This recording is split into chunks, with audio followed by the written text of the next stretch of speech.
तो ये आपने देख लिया कि उसने समाचार सुना है, ये बन गया he has heard the news. हम नेक्स्ट पर आएंगे। तो नेक्स्ट क्या है, राधा ने गरीबों की सहायता की है, जो कि अभी थोड़ी देर पहले हम लोगों ने चर्चा की। अब आइए इस वाक्य में सबसे पहले स्ट्रक्चर हमारा क्या कहता है, सब्जेक्ट। सब्जेक्ट क्या है, राधा। तो राधा यहाँ हमने लिखा। अब स्ट्रक्चर क्या कहता है, हैज ऑब्लिक हैव। तो राधा हम अच्छी तरह से जानते हैं कि राधा एक नेमिंग वर्ड है, और रूल में भी लिखा हुआ है कि संसार में जितने भी नाम वाले शब्द हैं, चाहे वह शब्द वस्तु की हो, व्यक्ति की हो, या किसी जानवर की हो, या किसी अन्य चीज की हो, जिनसे एक की संख्या का बोध होता है, उसे हम थर्ड पर्सन सिंगुलर नंबर कहते हैं। और प्रेजेंट परफेक्ट टेंस में थर्ड पर्सन सिंगुलर नंबर के साथ हेल्पिंग वर्ब इसका प्रयोग होता है, हैज का। इसका यूज किया जाता है, हेल्पिंग वर्ब हैज का। देखिए स्पष्ट लिखा हुआ है कि मैं कुमान टीपीसी के साथ हेल्पिंग वर्ब हैज का प्रयोग किया जाता है तथा क्रिया करती स्वरूप। तो अब आइए क्या है, राधा ने गरीबों की सहायता की है। राधा यहाँ लिख लिया, तो राधा के साथ हेल्पिंग वर्ब क्या लग जाएगा,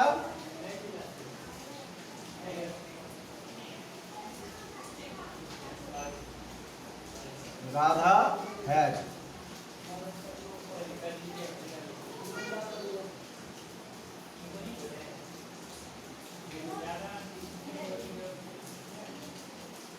राधा हैज।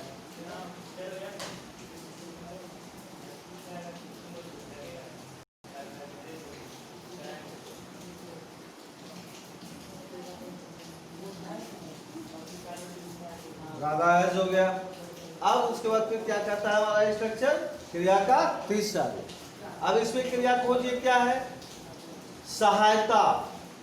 सहायता मतलब है, सहायता की इंग्लिश क्या होती है, हेल्प। यानी सहायता क्या है, वर्ब है, क्रिया है। तो सहायता का तीसरा रूप क्या हो जाएगा, हेल्प का तीसरा रूप क्या हो जाएगा, हेल्प क्रिया का पहला रूप, हेल्प क्रिया का दूसरा रूप, हेल्प क्रिया का तीसरा रूप। तो राधा हैज हेल्प।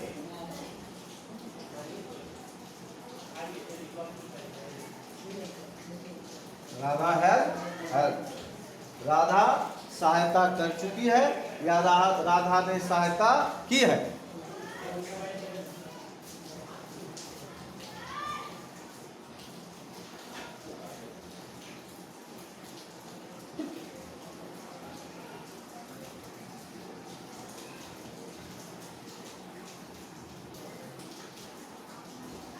राधा ने गरीबों की सहायता की है, तो क्या हुआ, राधा हैज हेल्प।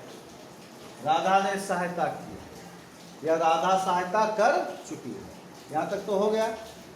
अब किसकी सहायता की है, वहां देखिए यहाँ क्या लिखा हुआ है, राधा ने गरीबों की सहायता की। तो राधा हैज हेल्प हो गया। अब गरीबों की सहायता की है, तो जब भाग भीतरी है, भाग के बाद हमारा स्ट्रक्चर क्या कहता है, ऑब्जेक्ट। तो ऑब्जेक्ट मतलब कर्म।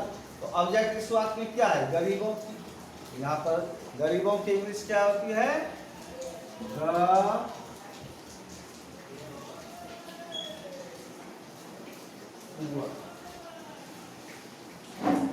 अब देखिए यहाँ पुअर मीन्स होता है गरीब, यानी पुअर से एक गरीब का बोध होता है। जब गरीब लोग हम कहें या गरीबों हम कहें, तो वहां पर पुअर के आगे द आर्टिकल का प्रयोग किया जाता है। इसका मतलब ये हो गया कि पुअर के साथ जब द लगता है, तो वहां एक से अधिक की संख्या का बोध होता है। यानी मास में किसी चीज को दर्शाने के लिए वहां द का प्रयोग करना है, पुअर के साथ अधिक संख्या। उसी तरह से अगर हम कहें इंग्लिश, तो मतलब अंग्रेजी, ठीक है। और अगर कहें अंग्रेज लोग, तो फिर वहां पर मीनिंग चेंज होता है। तो किसी भी लैंग्वेज के आगे द आर्टिकल का प्रयोग नहीं किया जाता है, लेकिन अगर उस भाषा से किसी जाति विशेष का बोध होता हो, तो वहां पर हम द आर्टिकल का प्रयोग करते हैं और उसका मीनिंग वहां तब चेंज हो जाता है। इंग्लिश हमने कहा तो अंग्रेजी भाषा का, इंग्लिश लैंग्वेज का बोध होता है। अगर हम ये कहें कि अंग्रेजों या अंग्रेज लोगों, तो फिर यहाँ पर मीनिंग चेंज हो गया। तो भाषा के आधार पर यदि किसी जाति विशेष का बोध होता हो तो वहाँ पर हम द आर्टिकल का प्रयोग करते हैं। तो उसी तरह से ये पुअर है, गरीब, तो गरीबों, इससे इसी तरह से यहाँ पर भी द लगेगा। तो क्या हुआ, एक से अधिक की संख्या को जब हम दर्शाएंगे गरीब के लिए तो वहाँ पर द आर्टिकल का प्रयोग करेंगे। अगर एक की संख्या को दर्शाना है तो द का प्रयोग वहाँ पर नहीं किया जाता है, न किया जाएगा, न हम करेंगे। अंडरस्टैंड? नाउ लेट अस कम। तो क्या हो गया, Radha has helped the poor, Radha ने गरीबों की सहायता की है या राधा गरीबों की सहायता कर चुकी है। अब आइए नेक्स्ट, आगे क्या है, वे लोग ताजमहल देख चुके हैं। देखिए सेंटेंस एक ही है। अगर यहाँ पर रहता, आपके एग्जाम में क्वेश्चन में अगर रहेगा कि उन लोगों ने ताजमहल देखा है, ठीक है, उन लोगों ने ताजमहल देखा है, और यदि वे लोग ताजमहल देख चुके हैं, दोनों एक ही वाक्य है, इसलिए घबराने की कोई आवश्यकता नहीं है, कोई जरूरत ही नहीं है। दोनों में से कोई अगर एक वाक्य रहे तो इजीली हम बना लेंगे। तो फिर क्या है, वे लोग ताजमहल देख चुके हैं, दैट मीन्स उन लोगों ने ताजमहल देखा है, दोनों एक ही बात है। अब आइए इसको हम ट्रांसलेट करते हैं, बनाते हैं। तो सबसे पहले स्ट्रक्चर क्या कहता है, सब्जेक्ट। सब्जेक्ट यहाँ क्या है हमारा, वे लोग, वे लोग है, वे लोग की इंग्लिश क्या हो जाएगी, दे, दे हो गया। अब सब्जेक्ट हमारा क्या हो गया, दे। अब स्ट्रक्चर क्या कहता है, हैज या हैव। क्योंकि दे से एक से अधिक की संख्या का बोध होता है, they third person plural number है, दे को हम थर्ड पर्सन प्लूरल नंबर कहते हैं, इसलिए दे के साथ हेल्पिंग वर्ब क्या लग जाएगा, हैव। क्या लग जाएगा, हैव।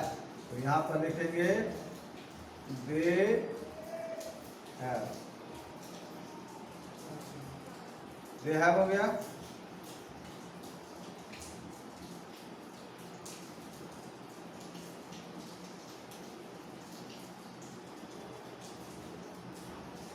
They have. अब उसके बाद स्ट्रक्चर क्या कहता है, V3, यानी क्रिया का तीसरा रूप। तो अब यहाँ पर क्रिया खोजिए, क्या है, क्रिया क्या है, देख। क्रिया क्या है, देख। देख मतलब देखना। देखना की इंग्लिश क्या होती है, सी। सी होती है, लुक भी होती है। आप लुक का भी प्रयोग कर सकते हैं और सी का भी यूज कर सकते हैं। तो सी मीन्स होता है देखना, सी क्रिया का पहला रूप हुआ। तो दूसरा रूप क्या हो जाएगा, साव। तीसरा रूप क्या हो जाएगा, सीन। इस तरह से क्या हुआ, क्या हमने देखा, सी, साव, सीन। ठीक है, तो यानी क्रिया के ये तीनों रूप है, सी का के ये तीनों रूप हैं, सी, साव, सीन। तो हमारा रूल क्या कहता है, क्रिया का तीसरा रूप। क्रिया क्या है, देख। देख मतलब देखना। देखना की इंग्लिश सी। सी का तीसरा रूप क्या हो जाएगा, scene. They have seen, seen क्या देख चुके हैं, तो ताजमहल। क्या है, दे हैव सीन, वे लोग देख चुके हैं या उन लोगों ने देखा है। क्या देखा है या क्या देख चुके हैं, तो ताजमहल। अब आप यहाँ पर देखिए, Taj Mahal it is the name of a historical place, या एक ऐतिहासिक स्थान का नाम है। एज वी नो दैट, जब हमने आर्टिकल पढ़ा था तो वहाँ पर ये रूल दिखाया गया था, किसी भी ऐतिहासिक स्थानों के नाम के, ऐतिहासिक स्थानों के नाम के आगे या प्रॉपर नाउन के आगे द आर्टिकल का प्रयोग किया जाता है। तो यहाँ पर ताजमहल क्या है, हिस्टोरिकल प्लेस है, ठीक है, ऐतिहासिक स्थान का नाम है। और ऐसे अगर हम देखें तो ताजमहल, अगर हम ताजमहल कहते हैं तो ताजमहल से एक बिल्डिंग का बोध होता है, तो उस लिहाज से हम इसे नाउन भी कह सकते हैं। लेकिन हम सबको पता है कि यह, जैसे मान लीजिए कि ये एक घर है, तो ये हाउस जब हमने कहा तो ये हो गया नाउन। और जब ये इस हाउस का अगर कोई नाम होगा तो फिर वो नाउन से चेंज हो जाएगा किसमें, प्रॉपर नाउन में, यानी व्यक्तिवाचक संज्ञा। तो रूल हमारा क्या कहता है, तो व्यक्तिवाचक संज्ञा के आगे हम द आर्टिकल का प्रयोग करते हैं। तो उसी तरह से ताजमहल एक ऐतिहासिक स्थान का नाम है और एक प्रॉपर नाउन भी है, ये व्यक्तिवाचक संज्ञा है। तो रूल के अनुसार किसी भी व्यक्तिवाचक संज्ञा के नाम के पहले या हिस्टोरिकल प्लेसेस ऐतिहासिक स्थानों के नाम के पहले द आर्टिकल का प्रयोग किया जाता है। तो आइए, तो क्या हो गया, they have seen the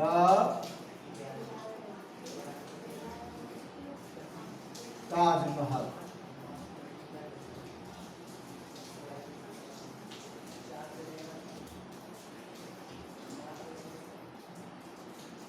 They have seen the Taj Mahal, ये बन गया आपका। चलिए नेक्स्ट,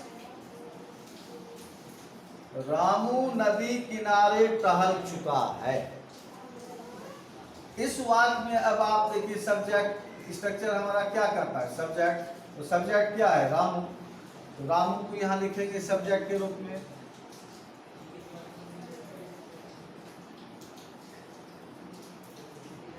रामू हो गया।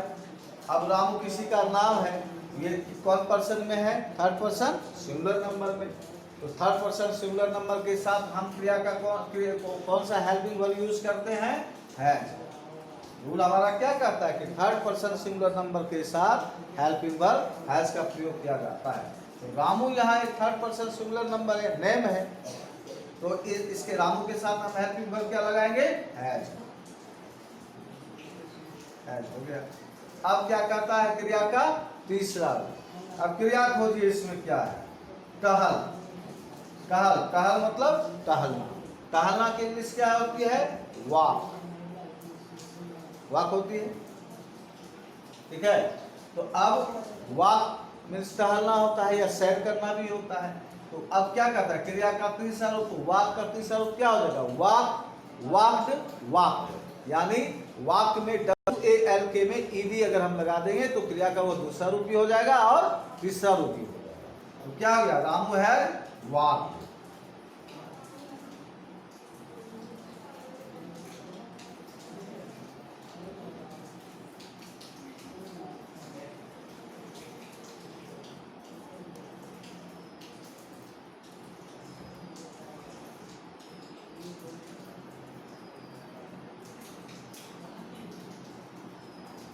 रामू टहल चुका है,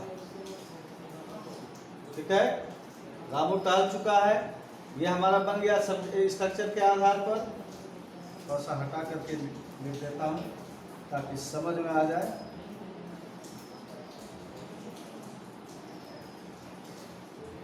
रामू हैज वॉक्ड, रामू टहल चुका है या रामू ने टहला है, रामू टहला है।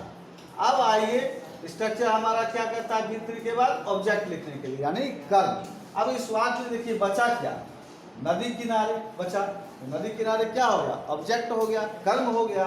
तो अब हम लिखेंगे, नदी की इंग्लिश होती है रिवर, और के किनारे, याद कीजिए प्रीपोजिशन मैंने पढ़ाया था आप लोगों को। तो के किनारे की इंग्लिश या तो बैंक लिखा बतलाया था, बैंक ऑफ द रिवर, या beside the river. Beside means भी होता है के किनारे, के पास। उसी तरह से बैंक ऑफ द रिवर, नदी के किनारे। तो बिसाइड का यूज कीजिए या बैंक ऑफ द रिवर का यूज कीजिए, बोथ आर द सेम। तो यहाँ पर हम बिसाइड का यूज करते हैं, सेंटेंस थोड़ा और अच्छा लगे। तो रामू हैज वॉक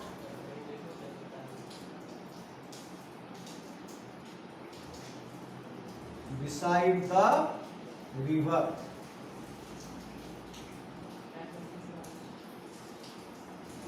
ये हो गया।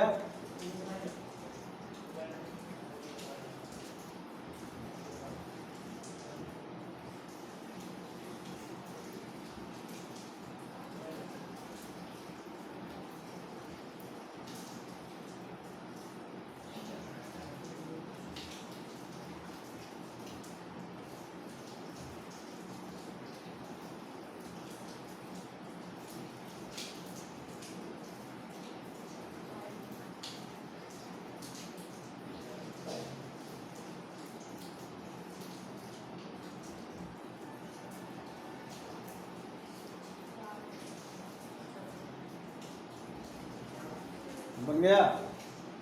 Ramu has walk beside the river, या यहाँ पर आप वॉक के बाद बिसाइड अगर नहीं लिखना चाहते हैं तो वहाँ पर बैंक ऑफ द रिवर तब हो जाएगा। Ramu has walk bank of the, इस तरह से हम बना सकते हैं। बिसाइड की भी हिंदी होती है के किनारे, और बैंक ऑफ की ही हिंदी होती है के किनारे। Now let us next. अब क्या है, नौकर कुएं से पानी ला चुका है। नौकर कुएं से पानी ला चुका है। इस वाक्य में हमारा स्ट्रक्चर के आधार पर accordance with structure what is subject, subject क्या है, तो सब्जेक्ट हमारा है नौकर, यानी स्ट्रक्चर सब्जेक्ट लिखने के लिए कहता है तो सब्जेक्ट क्या हो गया, नौकर। तो नौकर की इंग्लिश क्या होती है, नौकर की इंग्लिश होती है सर्वेंट। यहाँ लगाएंगे द सर्वेंट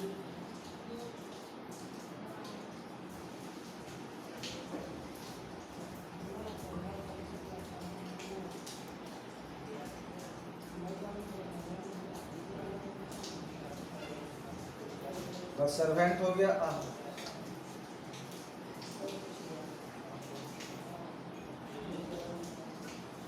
क्या हो गया, द सर्वेंट हो गया।